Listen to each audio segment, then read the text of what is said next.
An individual approached U.S. Border Patrol officers with a 9mm semi-automatic handgun. The officers attempted to disarm this individual, but the armed suspect reacted violently. Fearing for his life and for the lives of his fellow officers around him, an agent fired defensive shots.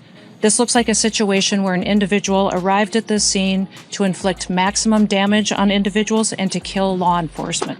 He wasn't there to peacefully protest. He was there to perpetuate violence, and he was asked to show up and to continue to resist by a governor who's irresponsible and has a long history of corruption and lying. This individual impeded the law enforcement officers and attacked them.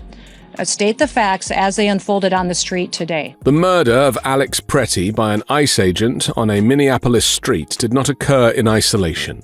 It unfolded within a rapidly accelerating transformation of American law enforcement, one in which immigration agencies, once normally civil in nature, now operate as heavily armed domestic security forces, increasingly unmoored from public accountability. The videos of Pretty's death, the official response to it, and the broader recruitment and deployment strategy of the Department of Homeland Security reveal a deeply troubling trajectory. The construction of a national paramilitary apparatus that functions less like constitutional policing and more like a regime protection force.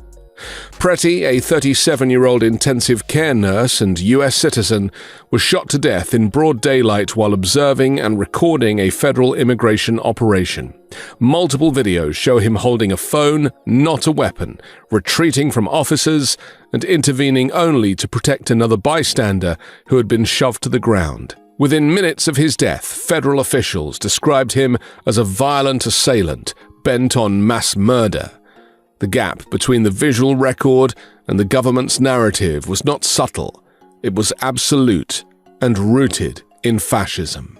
Yet, rather than correcting the record as evidence mounted, senior officials doubled down. The Department of Homeland Security circulated an image of a handgun and publicly implied it was Pretty's. The president echoed this claim. DHS leadership repeatedly asserted that Pretty brandished a weapon, even as they declined to say whether he ever removed a gun from a holster. Independent witnesses, including a physician and the woman who recorded the clearest video of the shooting, swore under penalty of perjury that they never saw Pretty threaten officers with a firearm. Video footage appears to show that if a gun was present at all, it was seized while Pretty was already pinned to the ground, moments before he was executed. This was the second killing of an American citizen by federal immigration officers in Minneapolis in less than a month. Earlier in January, another 37-year-old citizen, Renee Good, was shot during confrontation in which she appeared to be attempting to drive away.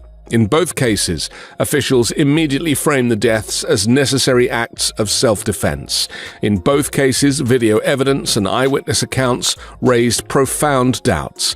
And in both cases, the response